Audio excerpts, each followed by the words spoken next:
Yeah, but, look, I'd believe that he was doing this balancing act if he also went to a conference and said, look, energy costs are really crippling the poor.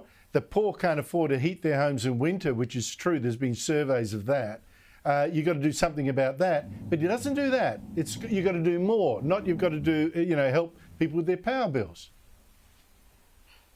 Well, I'm assuming the countries he's referring to actually do more can't be the UK because, again, that would be tone deaf. I'm assuming he's referring to the Chinese or the Indonesians or the Indians who are policing to their heart's content. Yeah. This conference was actually really interesting because the president, Sultan Al Jaber, said that unless we want to, reverse the world's population back into caves, you're phasing out fossil fuels is unrealistic. And many at the, COP28 were gasping in horror. How dare he? But he is right. What are you going to replace, our reliance on fossil fuels with? The technology just isn't there, and someone has to say it.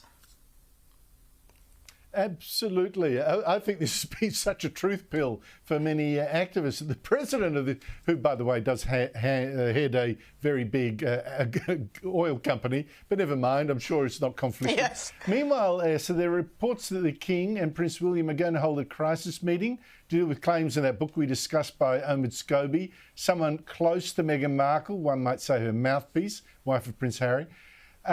A book that said that Charles and also William's wife, Princess Kate, both asked what colour Markle's first child would be. That's the development of the story. The Telegraph, London Telegraph, reports that sources close to the Duchess of Sussex, Meghan Markle, insist she never intended for them to be publicly identified and deny that their contents were leaked to Mr. Scobie by anyone in her camp. Is that believable or even sufficient?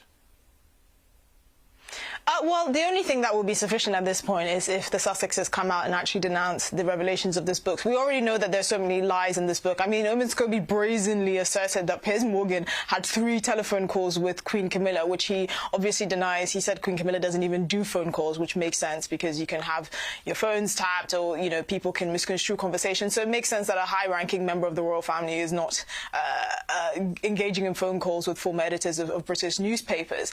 But Omid Scobie has been very brazen in how he's decided to go about promoting this book. He's saying that, he didn't leak the names of the 2 alleged royal racists, even though you can't translate names. The names had to be in there for the translators to just translate the copy.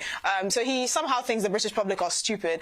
The deafening silence from the Sussex camp is what most people find incredible because it was the Sussexes that decided to sit in front of Oprah and talk about, the royal members of the royal family questioning what their baby would look like, even though it's a pretty normal thing to question what your baby would look like, particularly if you're in an interracial couple. I find it very strange that that's something that really offended Meghan Markle, even though she wasn't there at the conversation when the conversation happened, and she's just relaying something that Prince Harry told her. So, it's very weird. We know that the Sussexes are not going to be invited to Archie's godfather's wedding, particularly because this whole row has really heightened tensions with the royal family. And it would be in the royal family's, they would be right to try and sue because Omid has clearly told so many lies in this book that you don't know what to believe. But what I find disheartening and disappointing is the fact that the Harry and Meghan have remained silent on this because it's clearly incredibly damaging. And for them to not say anything, they just seems happy to let these rumours proliferate. Why don't they just say, we didn't take it as racist and we disown the claims? And yeah, because those names, by the way, were only in the letters that Meghan Markle wrote to the King. So that's where they came from. Esther Krakue, thanks for your time.